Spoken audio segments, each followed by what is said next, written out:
मंच किरण देखना मैदान में उपस्थित वाम टेप के डेलीगेट साथियों, महिलाओं और बच्चों, जैसा कि विषय दिया गया है मानवीय मूल्य। पहले हमें समझना है कि मानवीय मूल्य क्या होता है। मानवीय मूल्य 4 भागों में बटा हुआ है। ये हमेशा से 4 भागों में बटा है। पहला सामाजिक मूल्य, दूसरा सांस्कृतिक मूल्य, इसको 2 भागों में कर सकते हैं, धर्म और साहित्य में। इसके बाद आर्थिक मूल्य और चौथे पर आता है राजनीतिक मूल्य। ये चारों मूल्यों पर हमेशा स्वतंत्रता के पूर्व और स्वतंत्रता से पहले भी इन पर ब्राह्मणी व्यवस्था का कब्जा रहा है और इन चारों पर अब भी ब्राह्मणी व्यवस्था का कब्जा है। इसमें हम एक एक पॉइंट को एक बात कर लेंगे। आपको सामाजिक व्यवस्था, सामाजिक व्यवस्था में देखेंगे कि जन्म के आधार पर जिस जाति में जो पैदा लिया उसी पर उसका मूल्यांकन किया जाता था। चंद्रगुप्त मौर्य रहे हो या बाबा साहब रहे हो, सबको जाति के नाम पर अपमान झेलना पड़ा। आज के डेट में आज की राष्ट्रपति संसद के उद्घाटन सत्र में नहीं आ सकते। पहले का राष्ट्रपति मंदिर में घुस नहीं सकता, जैसा आपने देखा था। तो ये सामाजिक व्यवस्था, वही सामाजिक व्यवस्था आज भी ऐसी चल रही है। हम एक एक पॉइंट को बताएंगे, अधिक नहीं। दूसरी बात, आर्थिक व्यवस्था। आर्थिक व्यवस्था में उन्होंने ब्राह्मणों ने लिखा, भाग्यम फलति सर्वोत्तम न तो विद्या न तो पौरुषम। जो भी है आपको भाग्य से मिलेगा, आपके करने से आप चाहे जो भी करें कुछ नहीं प्राप्त होगा। ये ब्राह्मणों का कथन। यानी आपको कुक मंडूक मतलब आपको मानसिक गुलाम बना रहा है, आपको कुछ करने की हिम्मत नहीं दे रहा। यह ब्राह्मणी व्यवस्था का फल। इसी तरह आप सांस्कृतिक को ले, जिसमें साहित्य और धर्म है। धर्म जो है आपको हिंदू धर्म में बांध रखा है। आपको आज भी हिंदू कहता है। और हिंदू धर्म पुनर्जन्म, भाग्यवाद, कर्मकांड, 33 करोड़ देवी देवताओं पर आधारित है, जिसका आप पालन करते हैं। साहित्य को ले तो उसमें जो भी साहित्य अभी तक लिखा गया बाण भट्ट की शैली पर लिखा गया है। जैसे कवि राजाओं का गुणगान किया करते थे, वही साहित्य पहले भी लिखा जा रहा है और आज भी वही साहित्य है। आज आप दूरदर्शन पर, टेलीविजन पर, पत्र पत्रिकाओं में या लेखक जो कवि आज भी हैं ऐसा देख रहे हैं, आपको दिखाई दे रहा है। हमें ज्यादा बताने की जरूरत नहीं। साथियों, इन सब में हमें परिवर्तन चाहिए, जिसको आप कहते हैं सामाजिक परिवर्तन की जरूरत है। सामाजिक परिवर्तन कोई ब्राह्मण करने नहीं आया, आपको अपने आप में करना। आप उनके 33 करोड़ देवी देवताओं को मानते हैं, आप भजन करते हैं, कीर्तन करते हैं, घाटों पर जाते हैं, तीर्थ यात्रा करते हैं। ब्राह्मण आपको नहीं बुलाते, आप खुद ब्राह्मण को बुलाते हैं। जब आप ही जिस दिन इन 33 करोड़ देवी देवता भजन कीर्तन पूजा पाठ पुनर्जन्म भागवत के मुर्दों को जो कंधे पर अभी ढो रहे हैं, जिस दिन पटक देंगे उसी दिन मानसिक स्वतंत्र हो जाएगा, मानसिक गुलामी से बच जाएंगे।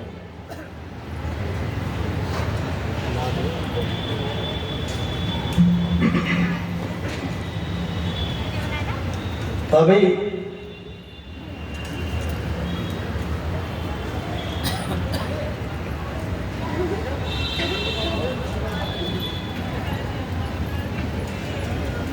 अंबेडकर ये है ब्राह्मणवाद जिसको हम पालन कर रहे हैं।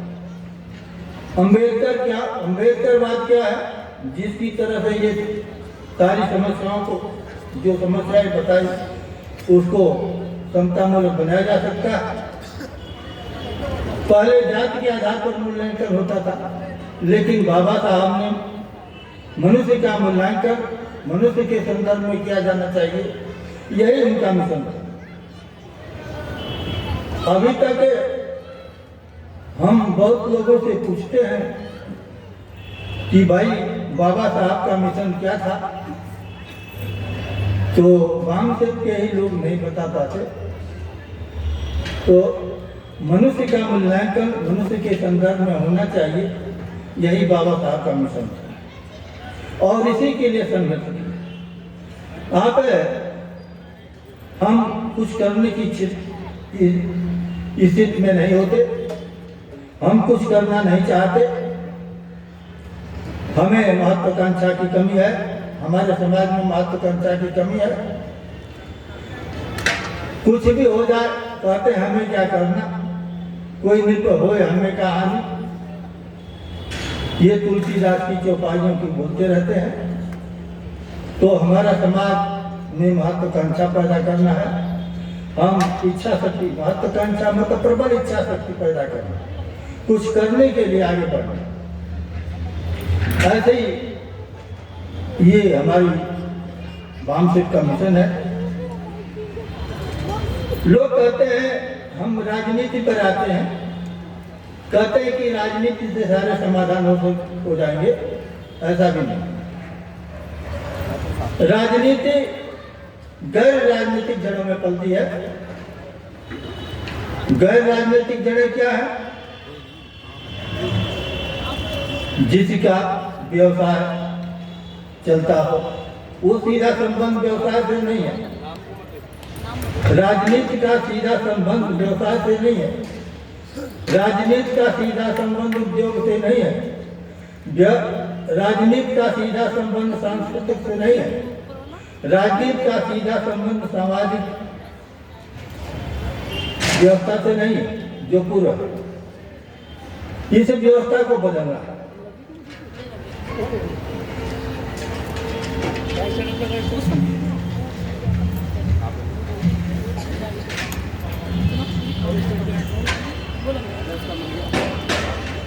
अब आप एक और समस्या है जो देखने में आती है। लोग कहते हैं राजनीति से सब कुछ हल किया जा सकता है। आज आप देख रहे हैं कि कोई भी ऐसी पार्टी नहीं है जो कट्टर फूले अम्बेडकरवादी हो, उनके विचारधाराओं का पालन करती है। कट्टरता बहुत जरूरी है, समझो। नाम मात्र भी उसमें मिलावट नहीं होनी चाहिए। अम्बेडकर पूरे अम्बेडकरवाद में लोग कहते हैं, आप देख रहे हैं जितनी पार्टियां हैं देश के अंदर, 5-6 पार्टियां नेशनल पार्टियां हैं, कांग्रेस हो, बीजेपी हो, कम्युनिस्ट लेनिनवादी हो, और भी है क्षेत्रीय पार्टियां भी हैं। उसमें आप है, शिवसेना है, बजट और सब है। जितने भी आप जानते हैं, देख रहे हैं, सब किसी न किसी मनवादी रोग से ग्रसित है। वो कभी नहीं चाहते कि इस मानवीय मूल्यों को स्थापना किया जाए। क्योंकि जिनको जन्म के आधार पर सम्मान मिल रहा है, जात के आधार पर सम्मान मिल रहा है, वह अपने सम्मान को खोना नहीं चाहता। वो काहे को छोड़ेगा? उसे मुफ्त में वो सम्मान मिल रहा है, इसलिए वो छोड़ना नहीं चाहता और छोड़ेगा भी नहीं। अब जानता है कि इसमें कमियां हैं, इससे देश की व्यवस्था नहीं बदल सकती, देश सुदृढ़ नहीं हो सकता, फिर भी उसे मिटाना नहीं चाहता। बाबा साहब ने इस संदर्भ में एक घटना का वर्णन किया। आपने फ्रांस की क्रांति के जन्मदाता वॉल्टेयर का नाम सुना होगा। वॉल्टेयर को कूड़े के कचरे में फादर ने प्राप्त किया था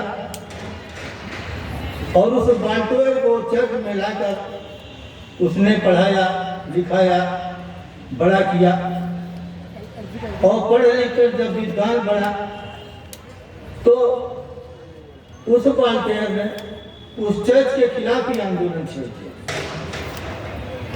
क्योंकि वह पलते बढ़ते जवान होते देखा था कि इस चर्च में दुराचार, अनाचार, व्यभिचार होते हैं और उसने चर्च के खिलाफ ही आंदोलन छेड़ दी।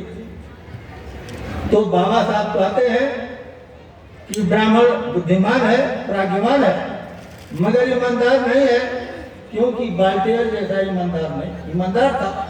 उसने अपने धर्म के खिलाफ ही बगावत कर दी, मगर ब्राह्मण जानते हुए भी कि इस धर्म में हजारों बुराइयां हैं, मगर कोई भी ब्राह्मण आज तक नहीं आया कि इस व्यवस्था को दूर किया जाए, और नहीं तो उसका पालन कर रहा है और उसकी बढ़ोतरी के लिए काम कर रहा है।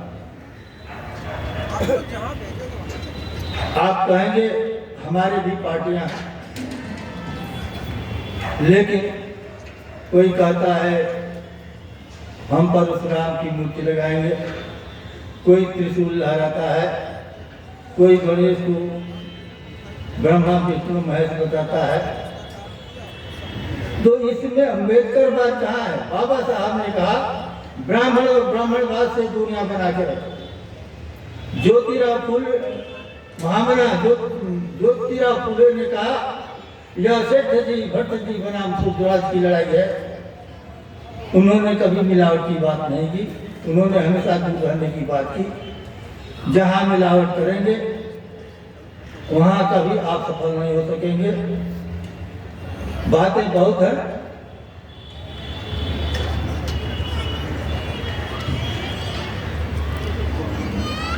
सामाजिक परिवर्तन के लिए एक सीधा पात्र।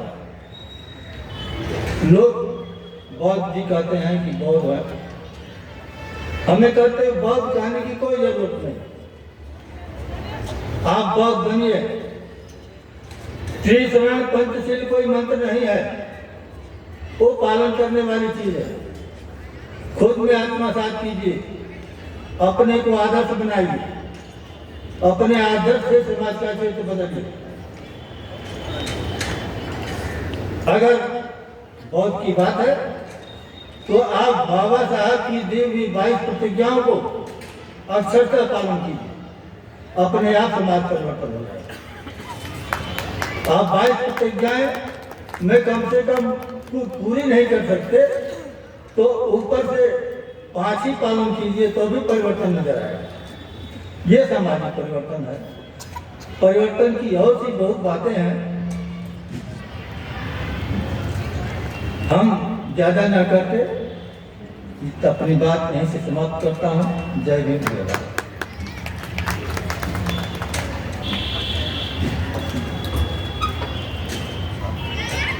धन्यवाद आदिराम साहब। साथियों, अभी हमारे बहुत ही पुराने साथी माननीय आदिराम साहब ने इस विषय पर अपनी बात रखी। इसके आगे हमारे बीच बहुत ही वामसेट के पुराने सीसी मेंबर साथी माननीय आर के पाल साहब मौजूद हैं। मैं उनसे भी रिक्वेस्ट करता हूं कि वे आवे और अपनी बात रखें। माननीय आर के पाल साहब। इससे पहले कि आपके पाल साहब आपके बीच में आए, मैं माफ़ी चाहता हूँ, मंच से भी माफ़ी चाहता हूँ कि मैं बिना बीच में घुस गया। जितने मेरी भाई बहन पीछे बैठे हैं, अगर वो सब लोग आगे आगे बैठ जाएंगे तो बड़ा अच्छा लगेगा, वीडियो शूट में भी अच्छा लगेगा। प्लीज़ आप सभी भाई बहन आगे आ जाए, आगे की दोनों पंक्ति आपका इंतजार कर रहे हैं। मैं माफ़ी चाहता हूँ मंच से कि बिना पूछे मैंने आपसे प्लीज़ इतना सा था कि आगे आ जाए।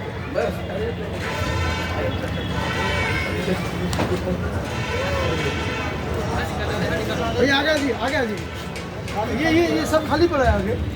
भैया आप आगे जी, सर सब आगे जी।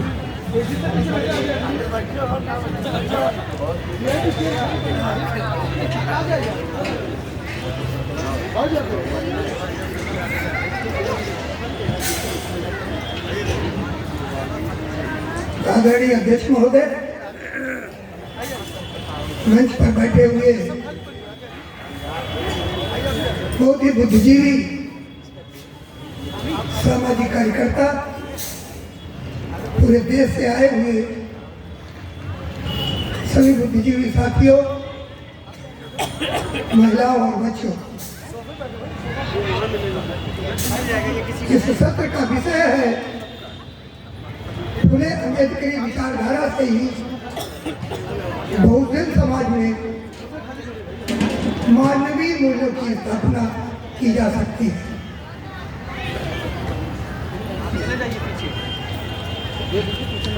मैं और तमाम महापुरुष लगातार इस देश में मानवीय मूल्यों को स्थापित करने के लिए काम करते हैं, लेकिन विषमतावादी ताकतें, षड्यंत्रकारी ताकतें इतनी मजबूत है कि हमारे महापुरुषों ने जो काम किए उनको किसी न किसी तरीके से दबाने का काम किया और हमारे समाज को जो है भ्रमित करते हैं। आज उन्हीं महापुरुषों में से ईवी रामास्वामी पेरियार का परिनिर्वाण दिवस है। वो 24 दिसंबर 1973 में उनका परिनिर्वाण हुआ था। उनको भी हम याद करते हैं। और रामास्वामी पेरियार बाबा साहब के बहुत ही घनिष्ठ मित्र थे और सामाजिक विषयों पर, राजनीतिक विषयों पर लगातार बाबा साहब के साथ विचार विमर्श करते रहते थे, उनको सलाह भी देते रहते थे। अगर वो कहीं पार्लियामेंट में होते तो शायद बाबा साहब को और अधिक ताकत मिली होती और वो हमारे लिए कुछ और उससे भी ज्यादा अच्छा करके गए होते। साथियों, जहां तक मानवीय मूल्यों की बात है, दुश्मन का काम है जो विषमतावादी व्यवस्था को कायम रखना चाहते हैं, वो अपना काम लगातार करते रहे हैं और करते रहे हैं। ये ड्यूटी हमारे अपने समाज के बुद्धिजीवी वर्ग से है कि इसके लिए लगातार समाज को जागरूक करते हैं। हमें ज्यादा कुछ करने की जरूरत नहीं है, केवल और केवल अपने समाज को जागरूक करते रहना है।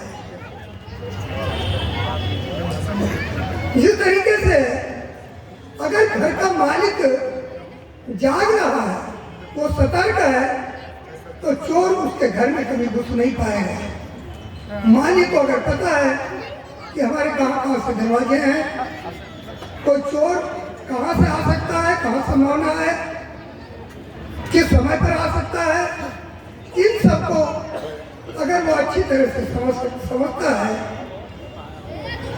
तो चोर को घुसने की हिम्मत नहीं है। अभी हमारे समाज में ऐसी स्थिति पैदा नहीं हो पाई है। आज भी इतना बाप से लगातार 50 साल से समाज को जागरूक करने का ये काम कर रहा है। हम राजनीतिक लोगों को गाली देते हैं, मनवादियों को गाली देते हैं,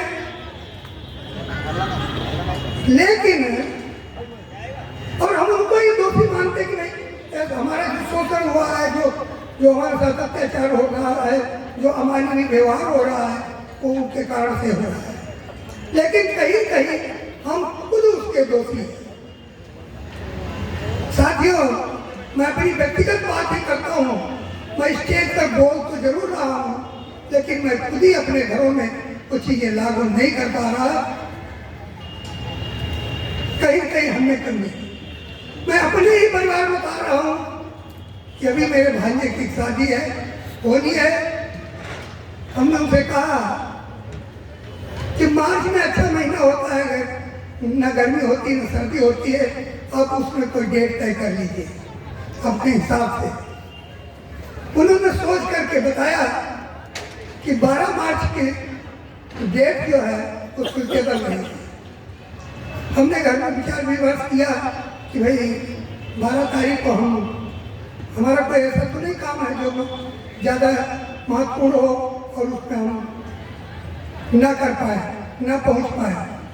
हमने उनको बताया कि भाई 12 तारीख को के बजाय आप कोई भी और डेट 12 तारीख के बाद की रख लीजिए।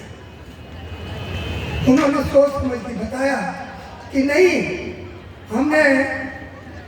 उन्होंने ब्राह्मण नाम नहीं लिया, लेकिन निश्चित रूप से उन्होंने ब्राह्मण से ही पूछा होगा कि 12 तारीख के बाद जून तक कोई भी शादी की डेट नहीं हो सकती, इस बीच में कोई शादियां नहीं हो सकती। अब ये ब्राह्मण हमसे नहीं कहने आया कि भाई हमसे पूछो और हम जो कहेंगे वो करो। हम ही उससे पूछने जा रहे हैं और वो अपने हिसाब से, अपनी सुविधा के हिसाब से वो बताएगा, उसका ये काम है। तो साथियों, ये अज्ञानता जब हम यहाँ जो कार्यकर्ता बैठे, हो सकता हमारे जैसे और भी लोग हो, मैं तो अपने दोस्त को स्वीकार भी करता हूँ कि मैं वो काम अपने घर में नहीं कर पा रहा। तो बड़ी विषम स्थिति है। केवल और केवल हम खुद अपने इस विषमता के जो सताए हुए लोग हैं, खुद कहीं कहीं ज्यादा जिम्मेदार हैं। जब जब हमको इस देश में गुलाम बनाया गया, तो निश्चित रूप से कहीं कहीं हमारे लोगों की भी कोई कमी नहीं होगी। जैसा कि आज भी आप देखते हो,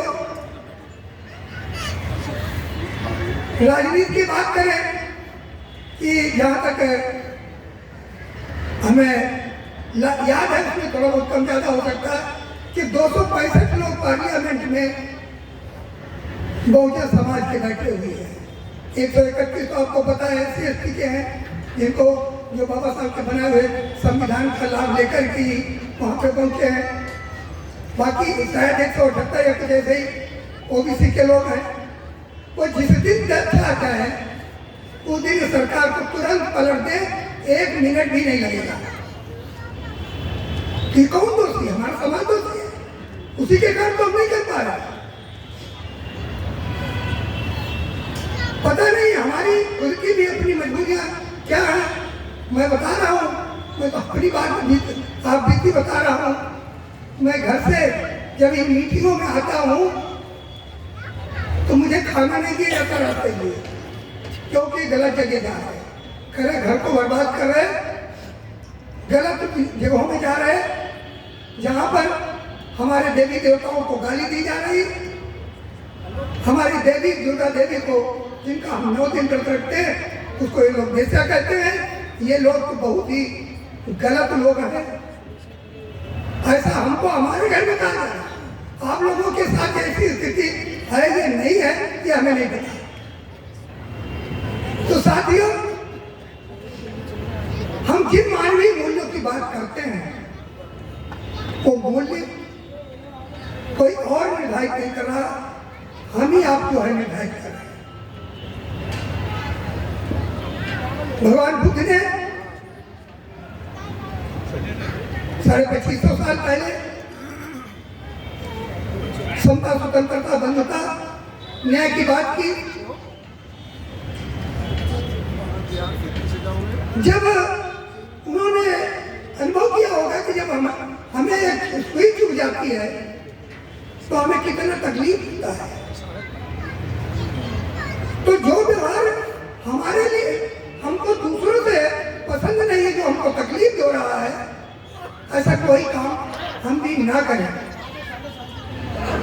हमारा कोई छोटी सी चीज कोई चुरा लेता है, गिर जाती है, तो हमको तकलीफ होती है, तो हम भी चोरी ना करें, जीवों को ना सताए, क्योंकि उससे जब हमको कोई सताता है तो हमें तकलीफ होती है। लेकिन ऐसा शायद हम अपने जीवन में अभी अपना नहीं पा रहे। हम ये तो कहते हैं कि भाई ब्राह्मणों ने हमको सताया, हमारा शोषण किया है, हमको बराबरी का अधिकार नहीं दे रहा, लेकिन कहीं कहीं हम भी आपस में एक दूसरे को ऊंचा और नीचा समझते हैं, और जहाँ मौका मिलता है तो हम उसका शोषण भी करते हैं। और ये बात ओबीसी, SC, ST सबके बराबर लागू हो रही है। इसलिए हमें जिन लोगों को ये बात समझ में आ गई है, हमें उन्हें अपने को अपने में परिवर्तन लाने की जरूरत है। और ऐसी जो भी व्यवस्था है, अगर हम कुछ नहीं हिम्मत कर सकते तो कम से कम जो व्यवस्था हमको गुलाम बनाती है, जो उच्च नीच की व्यवस्था पैदा करती है, जहाँ से हमको सम्मान नहीं मिलता है, उस व्यवस्था से दूरी तो बना सकते हैं।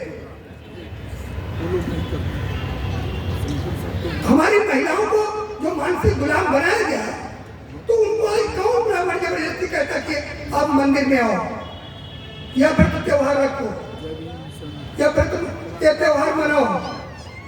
हम भले हमको कोई विरोध करने की जरूरत ही नहीं, केवल हमारे वो जो व्यवस्था जो हमको नीच कहती है, जो हम शोषणकारी व्यवस्था है, हम उससे दूरी बना लें।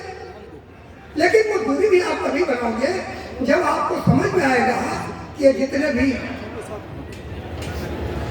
शोषक लोगों ने जो एक काल्पनिक पूरा इन्वायरमेंट तैयार किया, तमाम तरह के देवी देवता बनाए, और उनको फिर पहले वही शुरुआत करते हैं, उनकी पूजा अर्चना करना और सब कुछ, उसके बाद अपने बनाते हैं। अगर हम उनको छोड़ दें,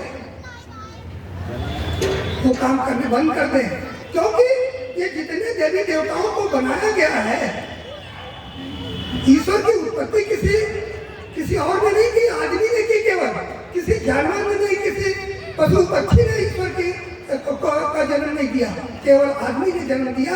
काहे के लिए? तुम्हारा शोषण करने के लिए,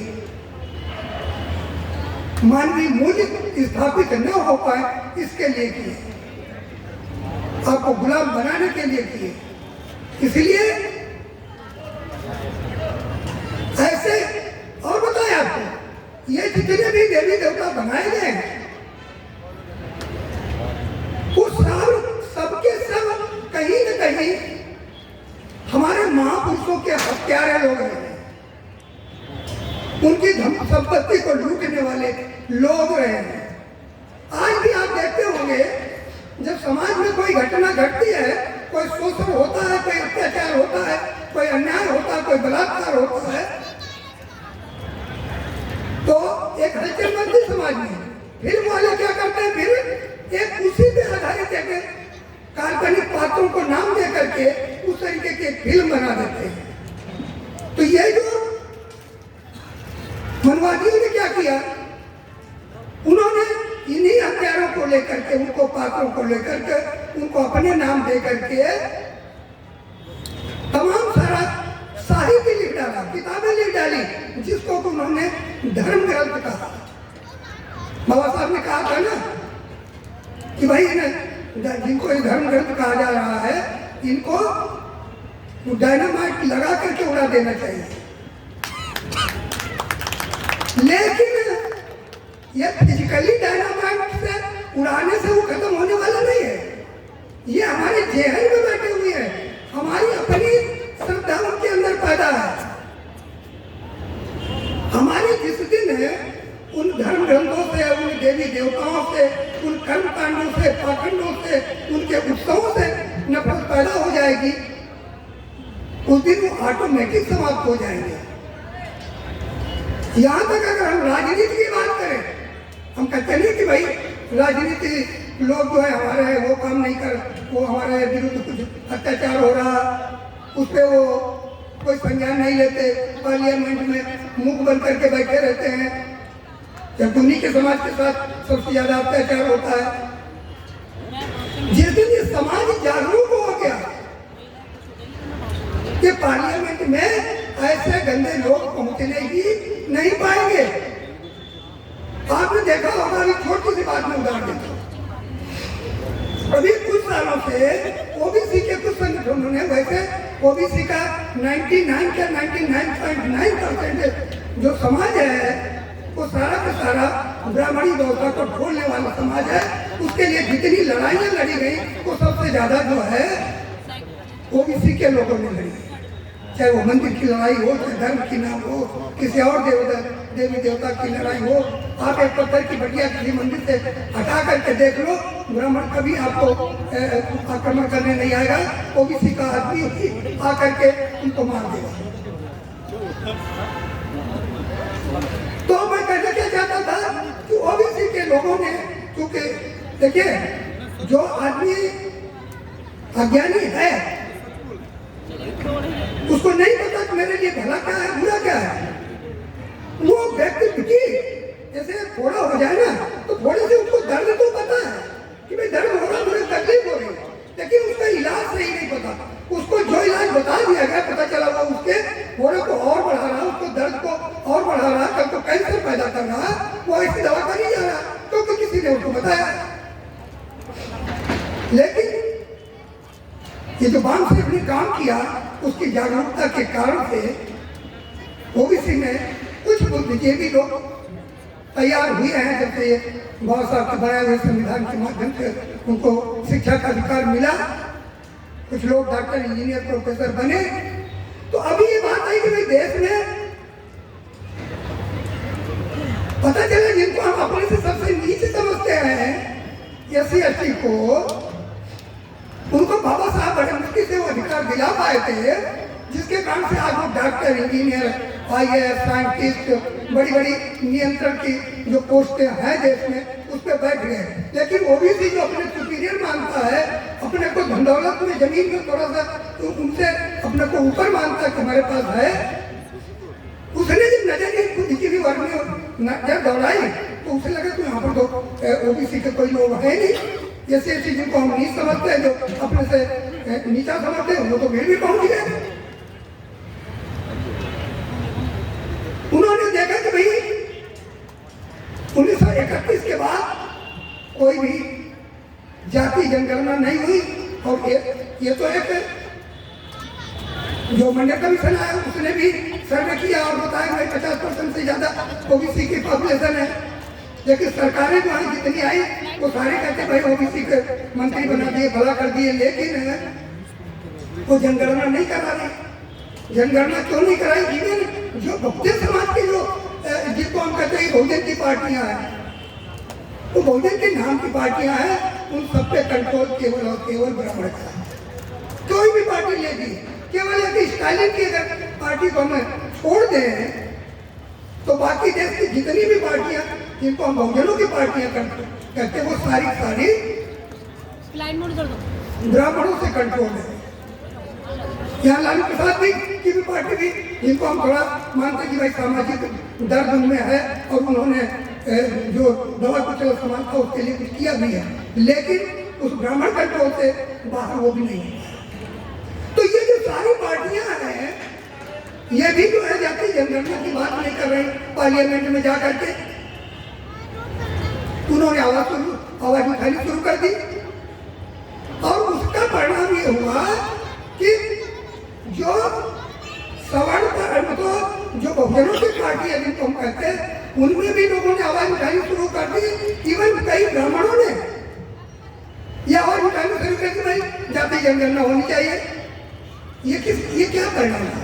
ये किसी राजनीति का कोई उनके दिमाग में ऐसी बात नहीं पैदा हुआ, ये समाज ही ने पैदा कर दिया। इसलिए मैं ये कहना चाहता हूँ कि जिस दिन मेरा समाज जाग गया है, वो जैसा चाहेगा राजनीतिक लोग वैसा ही काम कर दे, चाहे भले वो अंदर रूप से कितने ही तुम्हारे विरोधी हो।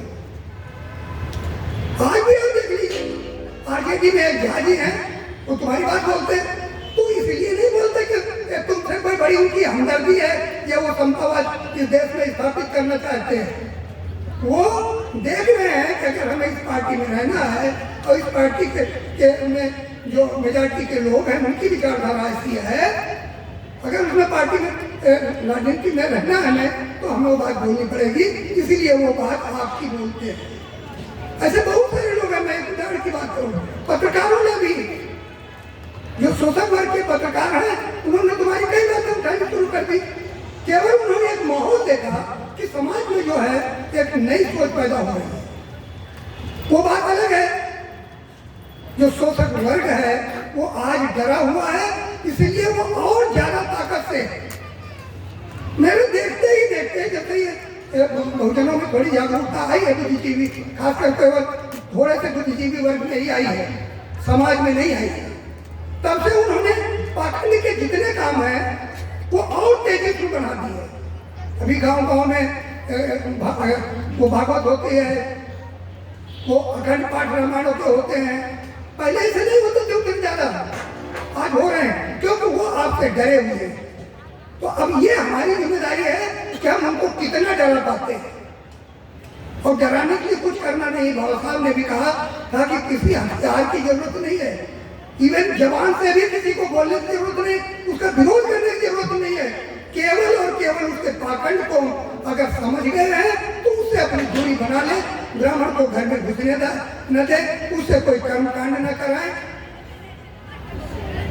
ब्राह्मण को पता है, तो ट्रायल करते रहते बीच बीच में। जैसे पीछे गणेश को दूध पिलाया गया, उदाहरण के तौर पर, ऐसे बहुत सारी घटनाएं आज भी समाज में वो छोड़ते रहते हैं। अभी हमें याद नहीं आ रहा कि वर्तमान में क्या क्या उन्होंने समाज में डाला है, और वो देखते हैं कि भाई ये लोग उसका पालन कर रहे हैं कि नहीं कर रहे।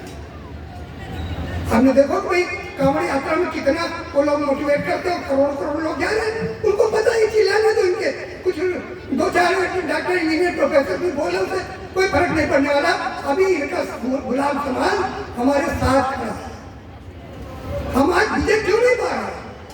ये बात हमारी बिल्कुल झूठी है कि हम 85% है। अरे इस देश में जिस दिन हम 15% भी हो गए, उस दिन इनको उखाड़ फेंकेंगे। ओबीसी के जिस दिन 10%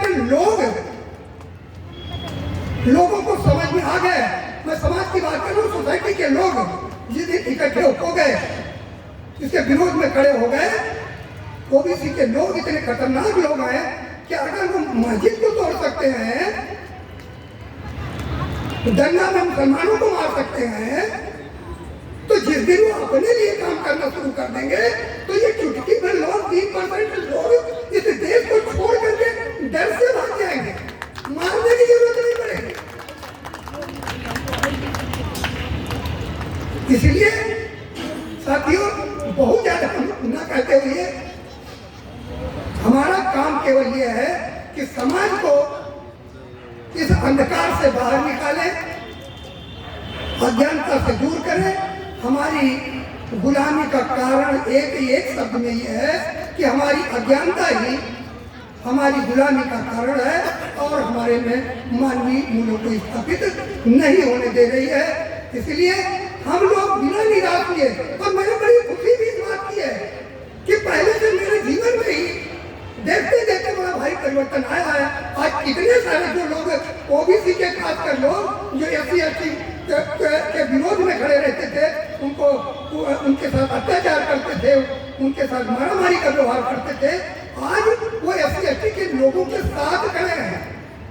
पहली बार जब हमने स्टेज पे बाबा साहब की फोटो लगाई थी तो मैंने बहुत डरते डरते हुए कि कहीं ये लोग हमको स्टेज से भगा न दें, लेकिन आज तो ऐसा नहीं हो रहा। आज ओबीसी का ऐसा कोई प्रोग्राम नहीं है जिसमें बाबा साहब की फोटो न लगती हो, जबकि फुले की फोटो न लगती हो। हम लोग पेरियार की जयंती, जो इस ब्राह्मणवाद के सबसे अगर मुखर और कट्टर विरोधी अगर कोई हुआ है, जिसको मैं मानता हो सकता, मैं गलत भी हो सकता हूँ, इतना खुल करके किसी भी और सामाजिक कार्यकर्ता ने ब्राह्मण का विरोध नहीं किया जितना पेरियार ब्राह्मण को यूनाइट किए। आज देश में इवन गड़िया ऐसी जाति जिसको समाज से पैदा थे, इतना डरपोक जाति, इतनी अंधविश्वासी जाति है। आज मैं देख रहा हूँ गांव में पेरियार की जयंती मनवाई जा रही है, ये कितनी बड़ी उपलब्धि है। इसलिए हम लगातार काम करते रहे, एक न एक दिन निश्चित रूप से हम अपनी गुलामी को दूर करने में सफल होंगे। जय भीम, जय भारत, नमो।